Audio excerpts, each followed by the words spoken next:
Welcome to EnigmaCast, nerds. And as you know how I do, I go out, I find diamonds right before they get famous, and when they blow up, they can take Big Daddy with them. That's how I go. So I got a lot of pokers in the fire. And I came across a hidden gem doing my research, because you guys know that I do my best thinking about 3 o'clock in the morning. I stumbled across a channel, and I'm going to get this right. It's called The Eye of Jupiter by one Mr. Thomas Franklin. Tom, say hello. Introduce yourself. Hey, everybody. How's it going out there? I am the host of the Eye of Jupiter podcast. It is. And he's a very humble guy, but his content's really good. Undiscovered gem. I found him actually on Facebook, and so I follow him on Facebook. If you want to go in there, click on my stuff, go in there and find it. But Tom, you want to plug yourself? Where else can they find you? You can find me on YouTube, Rumble, pretty much any place that you download your podcast except for Apple. I just haven't gotten to it yet. Right. And I post a regular, like a pre-recording like this one every Tuesday. So my dropped about 3 hours ago. If you're watching this in the future, it'll make no sense. And I also do lives on every Friday at 6:45. Yeah, because right now, Mexico, I'm in Mexico. We don't do the time shift. So half the year I'm on Central, and half the year I'm on Mountain Time. So it's a little confusing. So on Friday too, you can watch me, and I always have really cool people on to talk about all kind of things. Cryptids, conspiracies. I just had on MK Davis. We did a Zapruder film. We broke down a Zapruder film, which is a hot topic right now. Mm-hmm. It just dropped. I think in the future so I got to go actually look at it. The JFK files got released by the Trump administration, and all the above paranormal, psychedelics, anything that you won't find on regular mainstream outlets. Absolutely. Enigmites, you know how we roll. All his information will be in the description of this video. Go over there, check his channel out on your favorite platforms. I found him on Facebook, and I actually watched a conversation he had with Tim Gayhart, who was on here 2 weeks ago. And that's how I made my way over to YouTube to watch that. We were talking about Tim Gayhart's Dogman encounter that he had in the southeastern part of the Ohios. But you know how we do, Enigmites? Show the love. Go give him a follow. Go give him Rumble, wherever you want to do. Go give him a thumbs up. You lose nothing for it. His Facebook group is really cool. And again, I'm on that. I'll follow that Facebook group. And if you look for a quick way, go to my channel and just reverse engineer it to get back. There you go. But you know how I do. Enough of that crap. How you doing? Where you from? Blah. Let's get into it, Tom. Let's get into it. Let's get into it, brother. All right. So, is it you like Thomas or Tom? Did you have a preference? Tom. All right. So Tom, let's get into it, Tom. Your channel is good, man, and I like and I'll tell you how I come into a contact with a lot of people, and then as my channel grows, especially via Instagram, I have a lot of people that reach out to me and want to come on the show. So there's a backlog on it. So I've had a contact with a lot of people, and this is not a put down on people that I haven't had on the show before. But one thing that I've noticed in common with people, everybody that gets into this wants to be successful, Enigmites. And I have found a common denominator that will not determine if you're successful or not. But all the top channels I follow have really, really good art, right? And so I don't know what it is. I don't know if it's just an extra layer of passion that people put into the project, but that's what caught my eye. The name, The Eye of Jupiter, I thought that was insane. There's a deeper meaning to The Eye of Jupiter. That's what also, like, if you go down those rabbit holes, right? I said, man, that's a clever name. And that's what we got. That's what got me into this. So Tom, man, real quick, man, I like to get people's backstories on it, because we all come to this path via different ways, man. What got you, where'd you get, explain to my Enigmites, man, where you got that name, what got you into this life, bro? Well, many things, really. I mean, a lot of things led me to where I am today. I used to be a stand-up, a frontman for a metal band for many, many years in Germany. Right. I was a guitar player and frontman. Right. Is that how it goes? Boss. Yeah, I speak German, so I mean, I also speak Spanish, so we can go either way you want. Right. Yeah, sure. And so I did that, and then I'm still a stand-up comedian. I've also done that in all 3 languages. I started in Germany as well, so getting up in front of people and just kind of like reading the crowd, reading the room, making people laugh, having a good time, like collectively. is also a big part of that. So I moved to Mexico at the end of 21 because of a certain, and I just ran away from everything. I'm down here on the Yucatan Peninsula. Right. I got away from everything and everyone. So if they ever try that again, I bought myself 10 acres of property in the middle of nowhere. Nice. Ran across a gentleman who kind of like helped me ingratiate into the community, and he was into it. And I was always into it too, because I had a couple encounters of the paranormal type when I was younger, as well as in my early 20s, and as of recently within the last couple of years, being here in Mexico. And we started a channel together. It didn't really work out because we had two different artistic ideas and the way we do things. He's different than I do. He's got like a type A personality, and I'm a little different. No cast, no shade. We're just different people. Right. And so I had to think of a name. And the first thing I thought of was like a Smoke and Mirrors. Because I'm a big fan of Pussifer, and there's a song of theirs called Smoke and Mirrors, and it's a cool thing like that. But then I don't know, I sat on it for a couple of days, and when you write jokes, you always have to, or if you're writing songs, things like that, you have to make it where it's kind of catchy. I've always enjoyed like looking into I had a reflector telescope, and I've actually seen Jupiter, and I've seen the eye, and I've seen the four Galilean moons around it, and it kind of has a meaning like of self-reflection, as well as power and influence, as well as like majesty and strangeness. Its gravitational effect helps the earth, and it kind of goes around, is very powerful, looks at the earth, looks at itself. It's kind of like the eye reflecting upon itself and what it means to be a human, basically, and all those weird things that come along with that kind of concept. Wow, that's cool. So Enigmites, the Eye of Jupiter is actually pretty cool to look at. You can go Google it up and take a look at it if you want to see what it is. It basically looks like a, I don't know if I would guess it would call it a hexagon. It's 8-sided, but there's actually pretty deep occult meaning to it as well. If you take that hexagon from a 2-dimensional state into a 3-dimensional state, it forms a black cube. And if you go and look at every major financial institution across the world, New York or whatever, London, there's a big black cube, usually right in front of the #1 financial places out there in the back. I'm doing a project on that. And if you go and look one step further in that rabbit hole, the #1 evil company on the planet right now is called BlackRock. So it's a rabbit hole that if you want to tug on that and go look into it, it's really good. All right. Also, okay. Let's talk. I'm ready to talk. So it actually dates back to, like most things do, it goes back to the Greeks, goes back to the Romans, goes back way down there when they talk about Saturn had many names. And if you pull it all the way through and you go deep enough, they'll tell you that it's that Saturn is actually Satan's planet. That's the planet that he actually came down from, and that cube is where he's trapped. That's their occult belief that goes into it, right? And again, there's a big black cube right in the middle of Mecca where they walk around. They all go around, yep. It's a whole thing to get into, right? And again, one of the here's one that you might have even thought of, buddy, is like the Orthodox Jews they have those little black cubes on their, and they'll have them on their forehead too. It's just it's very interesting. Right there in the third eye region. Right, so yeah, you're right there. Let's go, man. I'm ready. This is the eye of Jupiter. It's called the eye right in the third eye of Jupiter. And a guy, J.P. Morgan. I don't know if you've ever Enigmites. If you don't know who he is, man, he was a frenemy with the Rockefellers. He was an extremely rich man. He has a bank named after him in America as well. He was satanic. He was on I think he might have been on Jekyll Isle when they came up with the National Reserve or whatever, the bank the Treasury that's not really a government institution. But he has a famous quote saying, millionaires study numbers, billionaires study astrology. He was really big into the Eye of Saturn, really big into like the occult that was in there. So yeah, man, that's cool. Bro, Saturn's a little bit different than Jupiter. Saturn, are you talking about the hexagonal shape on top of the Saturn. Yeah, sorry. I apologize, everybody. I just really confused you. Yeah, don't worry about it. No, my Enigmites are like, they'll call me out. I got a lot of people that like to correct me.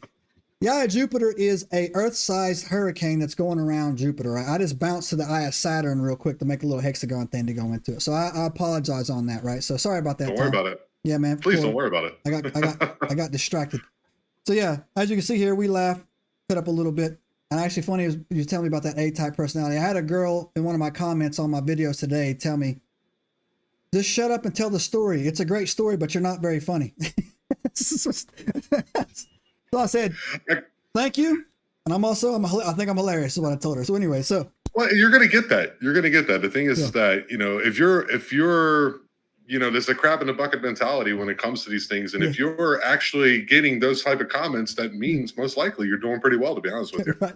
So yeah, I got that type of personality too, where like good insults make me laugh, right? I'm like, oh, that's pretty good, man. I can see that, right?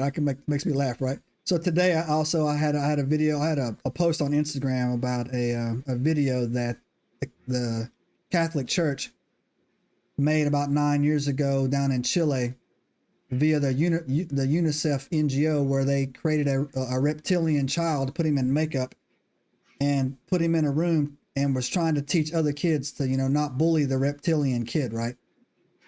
It's very strange. It's on my Instagram page. You can go take a look at, or you go on YouTube and type it up. It's from 2009. They released the book at the very same time. And then, so I had people on that post were like, you're so stupid, he's wearing a mask. It's like, yeah, I mean, I believe you. It's probably not a real reptilian kid. Right? So yeah. I posted something because down here you don't really have like Dogman and Bigfoot down here in the Yucatan, and someone was posted something, and someone tagged me into somebody here from the town I live in that knows me, that knows this is what I do, and they were like, what do you think about this? And the person just put up an AI picture of a Dogman to say, this is kind of what I seen. And people just like, that's AI, right? I'm like, did you read I even translated the post for you guys. Did you read it? He's trying to say, this is kind of represents what I saw, So yeah, so I replied back to him like, yeah, you can't see the forest because of the trees, can you, pal? And he's like, what's that got to do with aliens? I'm like, we're good, man. We're good, man. Like I said, peace out. We're good. Let's let it roll with it. Yeah, anyways, man. So that's funny. So real quick, man, Tom, what took you to Germany, man? Like that's pretty like you've been around, man. I went to Germany back in '99. I was a former member of the armed forces in the United States Army. Yeah. United States Army, and I spent 2 years over there, and 6 months of that I was deployed to Kosovo. Okay, so yeah, I was 9 years Navy intel, man. I know a lot of Army dogs that went through Germany, man. So yeah, that's okay. What I thought it there you go, buddy. I always in this field too. I always seem to run across former vets. I don't know what it is with you, but I always run across vets, and we always have that connection. So I mean, other than you being like a sea guy, we're okay. I was on land. I was on land the whole time, man. So yeah. Oh, okay. Okay. My kid just got back from Germany. He just literally got back on Sunday night, man. He went over there. Him and some buddies went over there for like just 14 days, did like this Euro thing, man. They went all over the place, and so that was pretty cool. All right, man, cool. Yeah, man. 10 acres, escaped the woohoo, right? And I like how you think. So real quick, man, so hot topic, Tom. Like I said, we bounce around. Right before I came on here, literally right when Enigmites, like I said, he was supposed to be on the schedule a little while ago, but we made schedules weren't syncing up. But when I was emailing him today, I was getting texts at the same time about the JFK files that just dropped, right? And my buddy was telling me that at around an initial announcement came out saying, no, they're not going to be dropped today. Lawyers are going to review each page or whatever. And then like literally like 60 seconds later, like they're out. And one of my guys is on there. It's on the website now. You can go get it right now, right? I'm going right after we get off. Yeah. I'm going. And he's pulling them down for me as well, right? So I think it's one big giant PDF, man. But so anyways, let me get your thoughts on that, right? So what do you think? Obviously, right? Like this is if you don't know what the story is about, Nick, there was a president, JFK, was supposedly, they'll say, the most popular president ever based on his numbers. He was extremely popular, and he was assassinated in Texas. I can't remember the exact city. Tom, you remember the city? Dallas. And for the longest time, they would try to tell you that it was a lone gunman scenario. The guy was in a book repository and wore him out, right? Lee Harvey Oswald would be the name that they said he would do it, right? No one ever believed it. So supposedly the files got dropped on that today. So Tom, let me get your thoughts, man. What do you think is going to actually be in those files, man? Let me get your theory on that. Well, I just went through the video with MK Davis. If you guys know who he is, he's the one that kind of like still framed and like figured out the Patterson Gimlin film and broke it down and showed me the braid on the hair and all, like, you know, stuff that I didn't even know was there. So the first thing they're going to find out according to MK Davis, I got to look at it myself, of course, is that 2 shots hit him at the same time because as he was pointing out, when a bullet goes through the air, it creates a vector of like a V, like when it breaks the air. So in this particular area, you can see where there's 2 coming together. And so I think it's going to be 2 shots were fired at the same time. I don't know, man. I have my theories on it. Like, again, we're kind of shooting in the dark here. And since the information is out, it's really all odd. But you know that he tried to end the Federal Reserve. Yeah.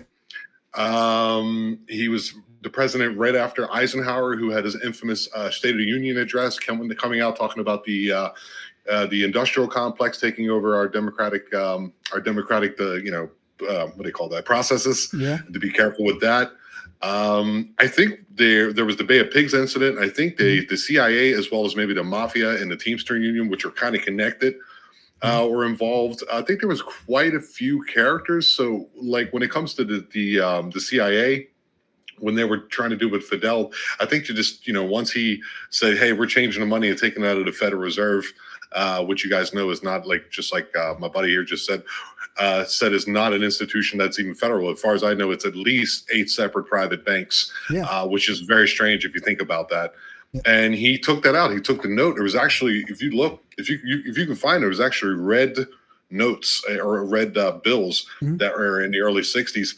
And so I just think he just caused too much funk, which makes me wonder about the current president. You know, he did have an attempt, but he should be very careful right now because I think the same forces that took out John Fitzgerald Kennedy are probably, on the heels of Trump here. Yeah, for sure. And so that's a very good segue to go into it. So my theory is well, I mean, what I've had this conversation with several people, man, and I try to point some things out too, right?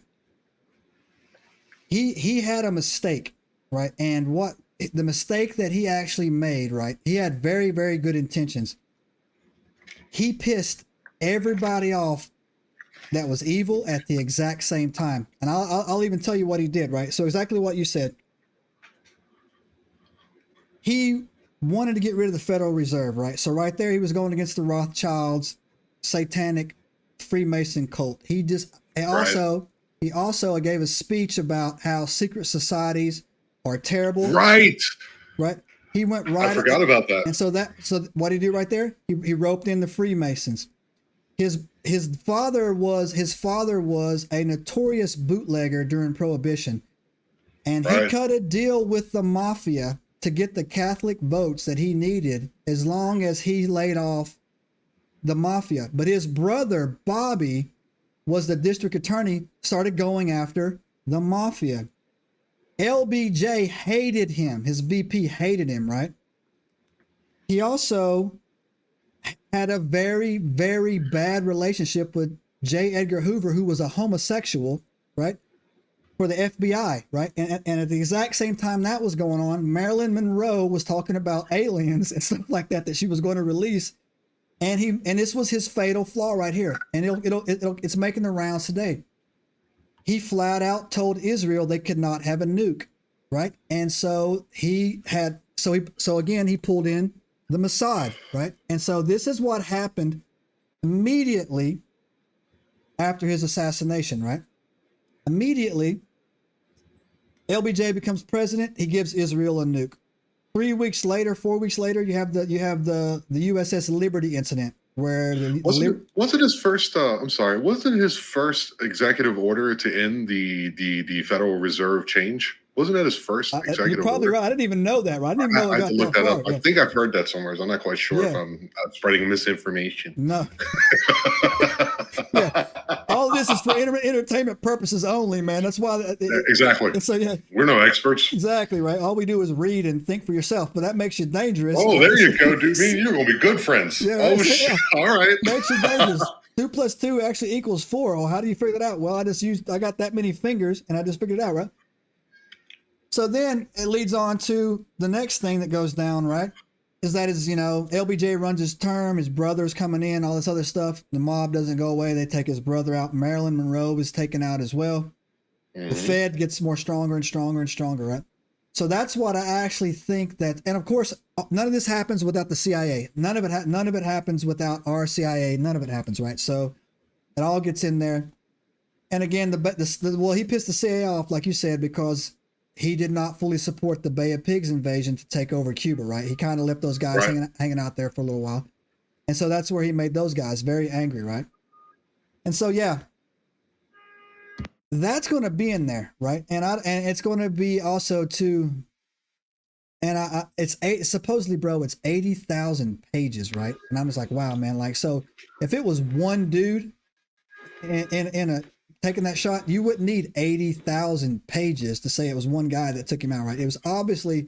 Yeah. That makes complete and utter sense that you're thinking that way. When it's 80,000 pages, I'm going to let someone else parse through them first. Right. Yeah. And then take out the juicy parts from you later. But I would definitely want to just take a look at it.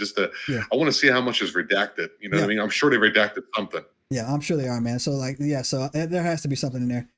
But that's where LBJ, that's where, the JFK file, that's what got him started, right? He just had he made a lot of enemies very quickly. Like if he would have just took one on at a time, he might have had a chance, right? He should have took, we're armchairing this, right? No one would expect to get shot in the head like that. I mean, the tape is brutal to watch, man. It's like, it's a Zapruder film. Yes. Yeah. Isn't it just interesting that we talk about it in this sense that we're like, hey, this guy, he took on too many bad players at the same time, but yet he's doing what he said he was doing on the campaign trail because he was democratically elected by the people, of the people, and for the people. Yeah. Isn't that interesting? Yeah, exactly right.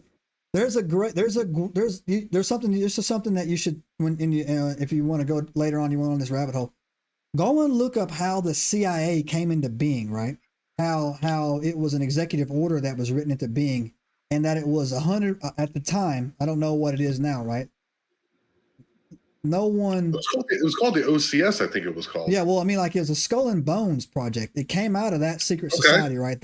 So the Skull and Bones wanted that role, right? There's a reason why the CIA recruits heavily from places like Harvard and Yale, very heavily, right? It's not because those people are banger slammer smart or whatever. It has a lot to do with their fraternities or their secret societies that they get involved up there, right? It's a great read, right? And it was actually started out with really good intentions, oddly enough, right? But it took about 4 minutes for it did a left turn, like, yeah, man, we could use this to, empower people or whatever, and and lead the blackmail. But it's wild to look into. But that's the thing that I think that Trump is. That's the thing that I think. Are you familiar with this thing called Q by chance? That's Q. Yeah, a little bit. I never had Twitter or X or anything like that because it's just too much for me. But I kind of know about the QAnon drops and things like that. I know that there's a thing called QAnon, and that's where my knowledge stops. But I have some people in my orbit, man, who live by it, talk about it or whatever. And so they'll try to tell you that because of the Kennedy assassination, that they learned that the good guys learned their lessons not to take on this level of enemies at the same time, and to go after them, right? The white hats, they call them, the good guys, the white hats. Yeah, exactly. Yeah. So, and you chip away at them. You take away their money first, and that leads the whole Bitcoin thing that goes in there or whatever. So either way, man, if you like mysteries, man, conspiracy theories, man, are right up people's alleys, man. I think people that just have a natural inclination to problem solve, man, get involved in conspiracy theories, bro. Yeah. So there's always the ones where you just go, okay, and then a lot of those turn out to be true too. But there's some where you just they're a little too much. I got to be honest with you. I would say generally I'm on board with about 70% of them. Yeah. And if, the conspiracy theorists were like baseball players, they would be that, they would be higher than, Otani right now and getting paid. I'm a big fan of like Tinfoil Hat, and I listen, to that stuff, and I can tell you the things that, if you guys remember back, I don't know how you're old, I'm 45. Right. So I remember back in the 90s, you have to imagine they had complete and utter control of everything we listened to, everything we thought, going to school, the whole Rockefeller school system and getting you up in time, ring the bell. Can I go bathroom? All these things to turn you into basically like some type of, muling cabbage on the conveyor belt of consumerism, know? I actually can tell you, man, real quick, I looking back, I didn't know that we were getting propagandized like I know now. Of course we didn't. That's how it works. But I tell you what, I know, I remember the exact day it started, bro. And you tell me if you had this in your school. I remember leaving school on a Friday, coming in the next high school on the next Monday, going into homeroom. And when I came out of homeroom, there were these posters, man, all over the school. And it was a dude holding a briefcase on one side and a guy that was covered in like oil and grease on the left hand. It was like, study hard. You don't want to be this guy. And it was like pointing at the guy that was like, the greasy guy or whatever, right? And everybody's like, oh, yeah. So go to college. Not telling you that the guy on the left was making $80 an hour welding, and the guy on the right was making minimum wage as a bank teller, right? Like in the thing, right? Right. So that's when the whole propagandizing started happening, right? To go into it. And again, man, like you just touched on, you can't go on a college campus without finding a dedication plaque to the Rockefellers, university, right? And he's even on record too saying, I don't want smart people. I want workers, right? And another thing too is that he on purpose designed our school times to match work times. That's why it's and again, man, everything that was laid in to do it as well. So real quick, Tom, give me one conspiracy theory that you just can't wrap your head around, man. You're like, that just can't be true, man. And I'll tell you the one. I'll tell you the one I'm struggle with the most, man. The one I struggle with. For me, it's FE. You can't really say it, but flat something or other. That one's hard for me. Oh, flat Earth. Oh, bro, I go hard on flat earthers, man. I know a really cool one, right, man? But like, no, yeah, flat Earth too, man. I'm like, yeah, man, that's a hard one, bro. there's a Coriolis effect. There's like, if they use the UN map and you actually go to, to Cape Horn, or if you go to Patagonia, if you go to Australia and you look straight out, you will see different constellations. Mm-hmm. It's like, I have a hard time with that one, but they go hard in the paint with it. I'm still interested.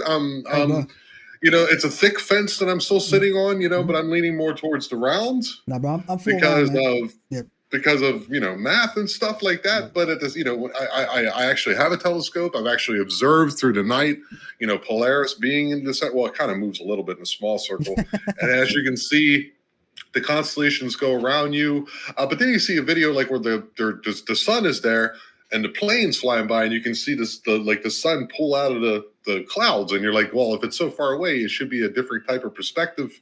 So there's the two suns. That one is interesting. Yeah. I like that one. That one I'm interested in. That one's starting to get to me. I guess it's Nibiru or something. But flat Earth is a difficult one for me to take in, and I don't know if it's because of the propagandization. There you go. Yeah. That's a good word. That's a couple syllables in there for you. Yeah, that maybe got me, but at the same time, when you look out, then it would, because it also creates like, I'm not a religious person. I'm just a man of God. I don't know what that means. You know what I mean? Jesus is cool with me. Gandhi, Buddha. I'm good, bro. I'm good. All you need is Jesus, all is good with me, man. You know what I mean? I love everybody. Right. But it creates like a geocentric universe again, and that's a little weird for me as well. There's a couple things I have issues with it. Yeah, so flat earthers, man, they go hard in the paint, man, and they can get nasty, right? But I can get back at them. But a good podcast episode I did was with this guy named Josh Monday. He's really cool, man. He's a staunch he's an army dog too, man. He's a staunch flat earther, man. And if you want, it's in the archives of EnigmaCast. He breaks it down pretty good. But so a Rumble episode, basically. No, so if he's pro, no, man. I think I'm already getting shadow banned, dog. There's no way. Man, it happens to me, man. Like so on my Instagram, man. Like and YouTube, right? You know how we can go and look at our analytics and you can see what's going on. I'll go, you know, I'll have stuff pumping, man, hard, man. And then for all of a sudden I'll do an episode and then like I can watch it flatline. And then literally 2 weeks later, boom, it takes off again. I know there's somebody. Really? Yeah, I know it, bro. And the episode, it was funny, man. The episode that got me off my last shadow ban was about this Galactic Federation aliens, man. Oh yeah, that's why that might have got me. Does that got it? Yeah, man. So yeah, dude. No, I'm thinking about it. I think it was. I was called the Draco. My episode was called the Draco Agenda. Yeah, and I was talking to a 20 and back Universal Soldier, and they were talking about the Galactic Federation. Yeah. And that one did like 150 views, some average with my channel subscription. And then after that, everything is kind of like just duds out. But I hope it picks back up. Yeah. So it's about. So I've noticed the rhythm, man, about 2 weeks. So then now I just keep pumping content, man, and just wait for it, dude. But yeah, man, that's what got me. That's the latest shadow ban that I just now got over, or the shadowing or whatever that got over. How long you been doing your channel? About a year and like 4 or 5 months. Not long. That's pretty much exactly where I am. Yeah, I'm like a year and I'm like a year and a month in. Yeah, so yeah, dude. So yeah, man. Gotta keep going. Just keep chopping wood, bro. Yeah, just keep chopping wood, man. That's what I say. Just keep chopping wood, man. I like that. But the crazy thing too. But I'll tell you, man, the conspiracy theory, man, that I have a hard time wrapping my head around, man. I'll even try to tell people, like, I know the Earth is round, man, because I've literally in the Navy, man, on a flight out of Diego Garcia, I lapped this bitch. Like, you were in the middle of the Indian Ocean. Yeah, for like 1 year, man.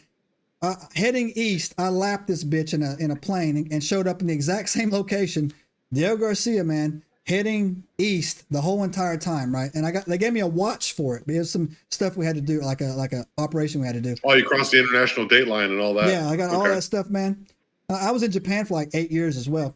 But I can't, the one I have the hardest time wrapping my head around with, man, is clones.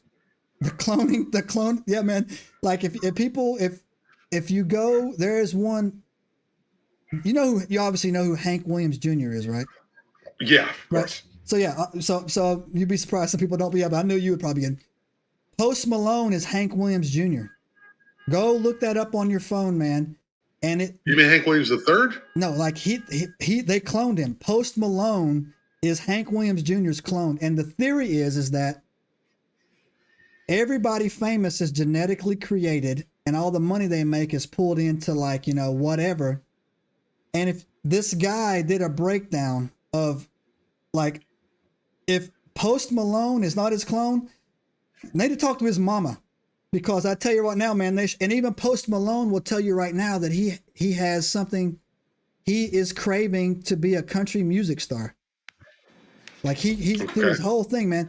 And this guy on this, you can find it on Instagram and maybe on YouTube or whatever. But then he goes on into these other things, man, and he shows that this girl who was on Stranger Things, her name is Millie Bobby Brown. Okay. And she's the girl that's on there. 11 or whatever her name is? 11, right? 11. Right. She looks like some chick from like 1930s. I shit you not. I'm like, what in the what? Bro, and he says, look, man, look at this, look at this, look at this, look at this. And he just pulls these celebrities out, man, that are currently right now, and he dates back, and there's somebody that looks exactly like them as like a celebrity, right? And so that whole cloning thing, I'm like, get out of here, man. That can't be real. That can't be real. Is that real? That's what I'm saying. I'm looking at it like that. Like, that's real. No, man. The thing is, everyone has a doppelganger. You know what I mean? Like, sure. You can do that too. And there's probably even more. I mean, we are unique. We might be not all look unique, but we're definitely unique in our thought processes and the way we go about about life. So I don't know about all that one. I mean, to think about all the things we skipped over, dude. We skipped through, Trudeau, Castro's son, like all the conspiracies we just went through. We're like, those are good. So let's double back to that, man. Let's double back to that. There's some guys I want to hook you up with, man. Flex and I think his name is Flex and Greg, man, from the Strange Sauna podcast. I'm gonna email them all together. I'm gonna hook you up with those guys. So Flex is from Western Canada, And I straight up asked him, man, I was like, hey, man, is Trudeau Castro's, baby mama kid? He's like, oh, 100%, man, 100%.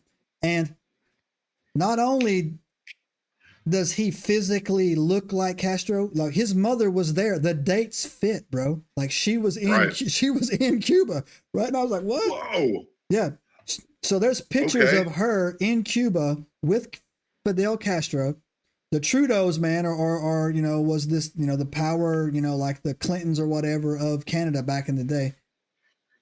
This dude shows up like 8 months later, brother. I shit you not, man. Like she was down there, no baby, comes back 8 months later. Justin's out, man, or whatever, and he is the spitting image of Fidel, bro. And it leads you to the other thing too, man. Like, let me get your theory on this. Have you heard the theory that these people are bred? Have you heard this? What do you mean bred? So they breed them for leadership roles? Oh yeah. He used to be a future leaders guy. Yeah, like Trudeau. He was he was a member of the future leaders, which is like some WF stuff, the World Economic Forum. Yeah. I just realized too, by the way, the camera quality is messed up for some reason.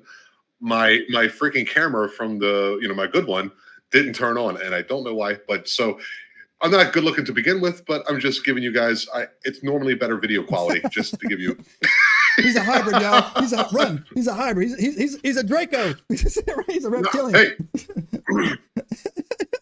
No, hey. No, I'm from somewhere though. You ever have that feeling, dude, where you feel like you're not, like you love Earth? I love everybody on it, everything on it. I feel this is my home. Yeah. But when I look up, I go, I'm from wherever up there somewhere. You ever have that feeling? Yeah, man. So I met this guy one time, man. It was crazy. I actually met a guy outside of a bowling alley, right? Like a bowling alley, and I was in Maryland. Like you do. And I said, "Oh, that's where I'm from. That's where I'm from." So I was in Glen Burnie. Oh yeah, dude. I got family in Glen Burnie, dude. So I was yeah, man. So I was in a bowling alley outside of Glen Burnie, and this, I was like, because Fort Meade was just down the street, and I was up there. So I was. That's where I got recruited. Yeah, man. So yeah, man. Look, Tom, how the universe brought us together, bro. So yeah, I'm talking about your stump. So I was outside of a bowling alley in Glen Burnie that I'm sure you've been there, and this guy just came up there, he struck a conversation with me, man, and what he wanted to do, man, he's like, hey man, I clean cars, man, give me a chance, I'll clean your cars really good. I'm like, I'm not really, I'm good right now, but give me your number, sure, if I ever need a detail, I'll call you. And we got to talking, and he's like, are you from here? I was like, oh yeah, born and bred, I'll die here. I was like, really? He's like, yo man, I've never left this county. That's what he told me. Oh, like, Anne Arundel County. Yeah, he said, yeah, exactly. Yeah, he's like, I've never left this. He went to Glen Burnie High School, bro. He's like, I've never left. Oh yeah, dude. Oh man, I used to live down the street from there. That's crazy, dude. Yeah, my god. So he said, I've never left this county, and I'm like, really? He's like, yeah, man. I was like, yeah, man. I said, I was going to. He told me the story. I was going to go to Ocean City once. I'm like, nah, you know what? It's going to hang out right here. So I got in the car and I was driving away, and this girl, my wife was with me. We were dating at the time, and she was like, what's that look on your face? Is like, man, I don't know. I've never felt at home. I told her. She's like, really? I was like, no. I said, look, man, I grew up in Tennessee, left at 17, been all over the world, in Japan. I've woken up in like places in Australia and it felt like I was having a panic attack. I just never, ever feel like I belong here. Ever. Wow. Yeah. So I was telling her, she's like, really? I was like, yeah. Wow. So in my mind, I graduated in freaking June, bro. June 22nd. I was in boot camp July 2nd, bro. I gave myself like 9 days, man. I was in the delayed entry program for like 8 months. I took the summer vacation. I went in August. Yeah, I cut right out, dog. And I was just telling her, I was like, man, I don't understand. Like, I just, like you just said, man, I don't understand. Like, I just don't know how I just don't feel comfortable anywhere. And I've been around the globe. You know what I'm saying? I said, what trips me out, dude, is people who can work. I worked 11 years in one company while I was in Germany. Yeah. How the hell do people work 40 years at the same company and just do a 9 to 5 and just go, hi, honey? Yeah. Not that part. I'm not saying I'm definitely pro marriage. I was in one for 20 years, but I'm saying just, oh yeah, I just got this new sprinkler system put in my yard. Like, how does that work? Right. So yeah, it's funny too, because my buddy I made a joke, man. I was like, hey, look, man, Trump's goal is to give everybody factory jobs, because I like to poke the bears, right? Get people upset, right? Like, I like that. That is a fucking great point, dude. So I like to poke the bears. Right? I was like, yeah, man, don't worry, you'll all have a factory job at the end of the week, right? And they're like, shut up, and I'm like, yeah. But so I was talking to my buddy, man. He thought it was hilarious, and I was like, I said, man, but I got to be honest with you, dude. I was like, I could not do that job, man. I could not put lug nuts on for 20. I couldn't do it, man. I'm sorry. I'm not putting anybody down. I'm not, Nope. Hey, man, if that's your life, be happy, go to work, man, make your money, go 2 weeks vacation to Disney or Ocean City, do whatever you want to do, man. I'm not knocking you, man. But to me, that would feel like torture, Tom. Been there, dude. Right? Been there, dude. I used to work on a machine that created car parts, and I would work nights and weekends and Christmas and all this. And, in Germany, you get 30 days vacation. You get, dental and health care, and, you get extra pay for vacation and Christmas and all that. And, I got a house. I got the house. I got the garage. I got the car. I got the, the trailer for vacation for skiing and windsurfing. Yeah. And you just go, is it worth it, dude? Yeah. You know what I mean? There's a part of you go, no, I want to. Now I'm out here. I got sunburn. I was with my little girl the other day at the beach. Right.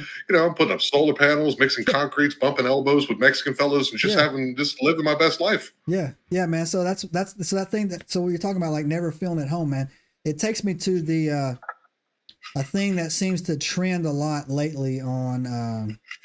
Do you ever go on TikTok or Instagram, Tom, by chance? I have Instagram, but just recently. It's also, I got my channel, but not personally. Yeah. Just for, I'm mostly a Facebook guy because I'm old. Yeah. So they go on there, man, and they talk about this thing that this is a trend that's going around called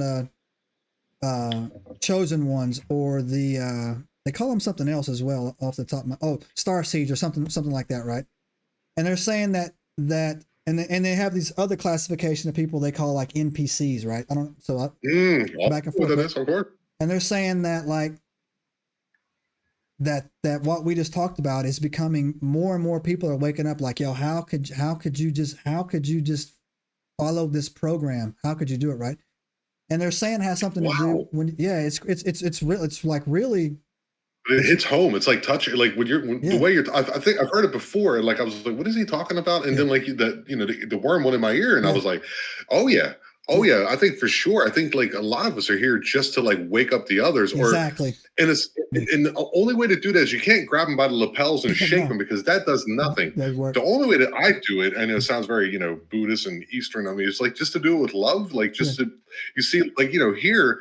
In this part of Mexico, they don't see white people. They really don't. Mm-hmm. So when they see me, I'm 6'3" and they're, 5'5" and I'm 200 pounds, they look at me like I'm from outer space. And then I just, they've never seen an American before or a white dude or even a European. And I just go, and I'm very friendly. Hello, how are you? Little kids. That way their first meeting of an American is like I'm an ambassador for the concept and the idea, because American people like to think it's a place. Yeah. America is a place, but at the same time, it's an idea more than it's a place. Yeah. And I try to project that wherever I go. So yeah, man, like so for people like to see that, like me, that's the way I feel here. So I actually feel quite comfortable here because I've never been, like you were saying, comfortable in my own skin anyway. So it's touching a lot of bases here. Yeah. So and my kid, he was like, Dad, is there any tips for me when I go to Germany? I'm like, yeah, this is a simple tip, man. When someone talks to you over there, you might be the only American they ever meet, man. Be nice and talk to them back. Let them whatever questions they ask you, man. How you might think it's dumb. Like, do you guys really use toothpaste? Yeah. We use this kind right here. You just don't know, right? So yeah, that's the thing. So exactly what you were talking about. And so I used to think that was like hokey, right? Like this, like, yeah, man, sure. But now since I started doing this channel, I'm like, yo, man, damn, that's pretty spot on, dude. They released a study. I forget out of what the university it came out of. So I kind of dismissed it at first. But they said that almost 50% of the population doesn't have an inner monologue. They just don't talk to themselves. That I've heard of that before, and that is for me. My monologue won't shut the hell up. Exactly right. Like, I got a song in there. I got especially when I smoke a little weed. I got 3D maps or joke ideas, or how the hell do you not talk to yourself? So, bro, that's what I said. Bro, I said the same thing. I was like, man, what? I just can't. I don't know. I cannot. I cannot. I would not. I don't understand how anybody could live. How are you still alive, man? I've had, bro. And that right there, man. Like that's not a me trying to put them down, man. But like, I've had so many like conversations, talking shit out, and especially in the shower, man. Like I'll just be in there, like going, and my wife would be like, "Hey, who are you talking to in there? Stop, knock it off!" Like I'll literally just be going on and on, right? But they don't have that inner monologue, man. And what it is they're saying is that those are the ones that are most easily programmable, right? They'll believe exactly what they're told because if you're not waking up, if you're not awoken by now, guys, there's still people coming, there's still people waking up, it's still happening. And so I'm very positive about it. I'm not black-pilled by any sense of the term, but like for me, like it was 9/11. Then it was the Vegas shooting, amongst other things. We're just going to go through the real big ones. And the one that just, happened in 2020, 21. And people just go, I'm still putting those lug nuts on. It's incredible. It is, man. It is, bro. And when I first got into this, and so, like you said, when I first got into this, I was open-minded. I was reading stuff, but somebody made a comment to me, and I kind of like gave them the side eye. But like now, I'm like, you know what, man? Like she was dead on right. It's we're watching a movie. Like there is a whole nother set of something going on that we don't even privy to, especially when you look into what really was the reason about that Vegas. And when you see the videos of the just sparkle, so we keep it on YouTube, the sparklers going off in several different rooms at the same time, and the helicopters that were flying around, and the two different types of sparklers, or at least, I mean, you and me being former military, you hear it, you can even tell how and which repetition the sparklers are going off, and you're like, there's two different sounds and two different cadences, I guess you would say, and you're just supposed to sit there and go, I can't wait till Mandalay Bay is back open again. And it was one guy who just went crazy. No, and then when you find out who was in the audience, and I'm like, oh, okay, there's what you go. That's what you know who was in the audience. Did you hear about that? Which audience? The crowd for the country music concert? Yeah, the country music. There was a Saudi prince that was hanging out down there. Did you know about that? I'm sure, I gotta be honest with you, dude, there's nothing that phases me and makes me go, oh, that makes no sense. I mean, come on, guys. The Gulf of Tonkin, look it up. Yeah, look it up. Look at the Operation Northwoods. Yeah, look it up. Just look it up. Look it up. Just look it up. Yeah, I'll say too, So I'll put this out. I did not believe that a false flag existed until I actually looked, because we were military guys, and they'll follow orders. You don't ask why. We're the good guys. We're we and then until you go and actually look at one, and anyone he just listed, go look at one, right? And you're thinking to myself like, well, they did that so we would get in the war. You know what I'm saying? Like that's 100%. That was a false flag. That was 100%. Going back to the Eisenhower, we're talking about Eisenhower. That's what he was talking about. Yeah. The undermining of the democratic processes, in which we become basically a fascist state in which we project our power and make money, and then go in and send in Brown and Root. It was one of those big, that might get you in trouble right there, to name the company. Because I remember, like, when I was in Kosovo, we would go down there, and I was a signal guy, so I did, like, telecommunications. And when you get there, like, we got our tax shelters, our signals were shooting outer space. I was a packet switch guy. And it was like, through time, these government agencies take over. I think they were called Dragons. I can't remember the name of the company. And they would they had, government contracts. They would come in, they're making six-figure incomes. And I'm the grunt, so I get the station going, and then we slowly start phasing out. Yeah. And you just see it. It's a big psyop. And more than that, I mean, just think of all the blood we've shed for profit, so you can, have a yacht or whatever these people are doing. Yeah, and so again, man, were you a cryptologist? What's a cryptologist? Well, I mean, where'd you go to Signal School at? Pensacola, Florida? I went to Fort Gordon, Georgia. Okay, so yeah, so I've got I've got some time on Fort Gordon, dog. So that's a whole I used to do UHF, VHF. I was like I was a multi-channel transmission systems operator, 31 Romeo. I don't know if it's changed. And basically, I did DGM and MSE. That's what I did. Yeah, I got some time on Fort Gordon, man.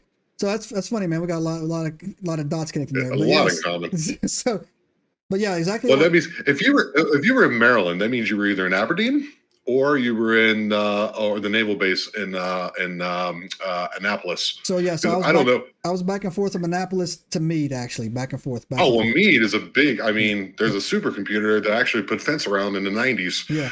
So right there, all 32 and 295. Yep, right there. Right there. That's have to go in back and forth. But yeah, bro, that's awesome. So when the exactly what you were talking about there, man, is where I think that. To bring this conversation, it's a great conversation. You got to come back, man, because like I said, man, this hour, it's hour weird. Just flew by. It's so different for me. Your format is so much different than my format. My format is like I sit there and I just let people go. You know what I mean? They're like, I've run across this cryptid and I got to talk to you about it because I make people feel comfortable in doing so. Yeah. And this is more like a talk show, so it's really cool. Actually, it took me a minute to get the rhythm. Yeah. So I was sitting there like this at the beginning, but it's really, definitely, dude. Yeah, no, man, you definitely got to come back, bro. Because like I said, this hour is flying by, man. But like I want to, you got to come back, man. But yeah, please, Tom, you're coming back. Sure. I'm coming back, guys. I'm coming back. Enigmites. Yeah, Enigmites. You can match up. Meet up with the Eye. We call them the Eye. My group of people that our little fan base is called the Eye. That's awesome, man. We'll do a joint live stream sometime, man. We'll figure it out, man. It'll be awesome, bro. To bring that back full circle to what we're talking about here is everything you just said, man. I wanna close out, man, on the current events. I like you, man. I have an X account, and I've been making myself not go there because I can't go on there for more than 10 minutes and want to kill somebody, right? I just get so pissed off, right? Like I get back, I just draw back, I draw back. It's me on Reddit. Yeah, same thing, man. Like dang, dude, yeah, man. Like I gotta distance myself, man, because these people, man, like there's something else. But I feel like we're on a knife's edge right now, right? And so I feel that we have an opportunity to, I've said this to actually my parents a while, like about 4 or 5 years ago, right about the time they started doing that. I said, we're the bad guys. And she's like, what do you mean? I was like, yo, we're the bad guys. And she's like, what are you talking about? I was like, just reflecting on my military career, looking at what we have become. There's 12 million combat veterans in this country that can still throw hands. We have more veterans that have combat experience in this country than other countries have people, period, in their military, right? So that is because since 1991, we've been at war. You know what I'm saying? And all you're doing is just churning these people through. And then when you come back and you're like, why did we go there? Why did we do that? That place is still a dump. There's like nothing there. Kosovo is another example of like they haven't recovered. And and then I think Kosovo, they have still cluster bombs and bushes that kids can't walk through. Somebody will go or whatever. Oh yeah. And it's always horrible, right? So I told her, and I'm like, and look at, I told my parents, I'm like, look at this, look at what this is, right?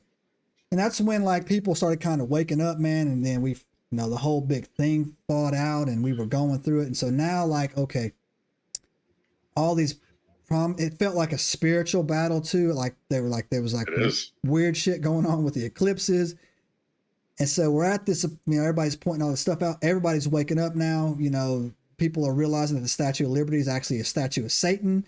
And then like all this crazy stuff that's going on that they want to talk about. But then I feel like we're on this razor's edge, man, where like we have a chance to either break to the left and do a positive thing, or if it goes to the right, not left or right politics, but an example. And you're using it as a. I know somebody's gonna say, I told you, I knew he was with Kamala. Somebody will say some shit like that to me, man. That's not what I'm talking about. A pathway. You go this way or that way, and have things break down. So Tom, man, what is your gut feeling right now, man? What you got your thumb on the pulse of a lot of things, man. What do you feel, bro? It's simple, dude. It's very simple. If you think we're on a knife's edge, then you need to reevaluate yourself. Okay. The truth may be painful, and that's why a lot of people, if you put up these statistics and show people what's going on, they're no chance. There's no chance that's true. It's very simple, man. You have to reflect upon yourself. Right. You can't change the world by telling people what to do. It's all grassroots. And what I mean by grassroots is, and I don't mean there's a small group, you guys meet up in a chapel and talk about positivity things. You have to fix yourself first. You have to go in and do shadow work. You have to go in and see the parts of you, the fear that we were talking about, not knowing where we are and waking up with anxiety, which I've also, I got some paperwork in the military, hopefully goes through. I've been over a year on it. So a lot longer than that, actually. And it's you have to look into yourself and realize, the truth may hurt at the beginning, but in the end, you'll feel better because of it. Yeah. And there's nothing wrong with feeling a little bit of anxiety, but know in your heart, you can see things that are happening when you're cutting off certain body parts of certain young adults. Yeah. That can't be a good thing. No. That can't be a good thing. You know what I mean? I'm not saying there's not people who are like that, who actually feel that. I am not, my experience on this planet is different than everybody else's. But if you look at it from the point of view, you're going to see that that's not right. So what do? You have to reflect upon yourself and do little things, to quote Mother Teresa, little things with great love. And whatever happens in the end, the worst thing that can happen to you is that you perish. And we all will, which is no big deal.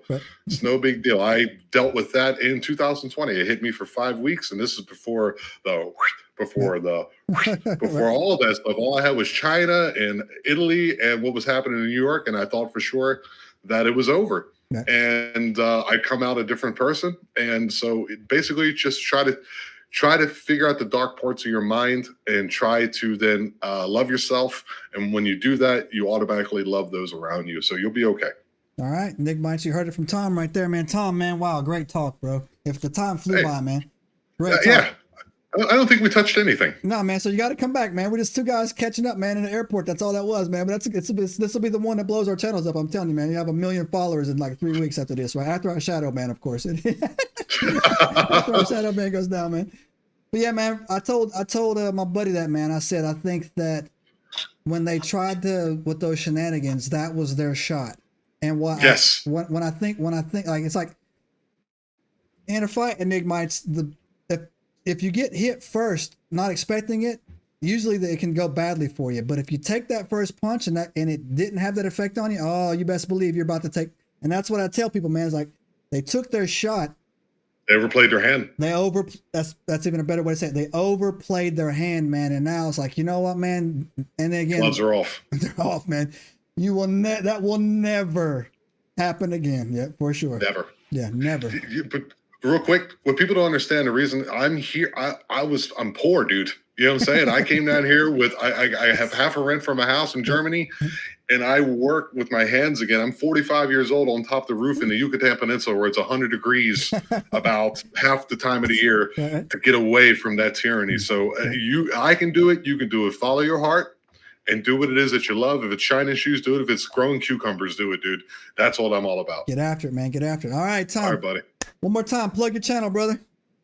Yeah, the Eye of Jupiter podcast. You can find me on YouTube. You can find me on Spotify. You can find me on everything except for Apple Podcasts at the moment. You can also find me on Rumble. You can find me on Facebook. You can also find me on Instagram. I don't do much over on Rumble, although there's a little bit of something over there. Go ahead and check me out. I come out 2 times a week. Every Tuesday, every Friday is a live. Come over and check us out and write in the side comments. Hit that bell notification, all that crap, and I'll get back to you. If you have a story, you can reach me at the EnigmaCast at gmail.com. If you have a strange experience or a story you'd like to share, I'll have you on. Sounds good. All that information, Enigmites, will be in the comments or in the description of this video. Go give Tom a like. He will be back on the show again. I feel like we just connected there, man. We got so much in common. We're Glenn Bernie, GB. So yeah, baby. We just connected on that, and so we'll definitely be back. So you know how we do, nerds. Hit the subscribe button, give us a thumbs up, leave a comment down there. If you got any questions for Tom, go give Tom some hearts, some love, some follows, and go check him out on his platforms. It costs you nothing, but it makes us feel good. And you know how we do around here? That's all you get for $1. We're out. Subscribe now and turn on the notifications to join us on this extraordinary journey into the unknown.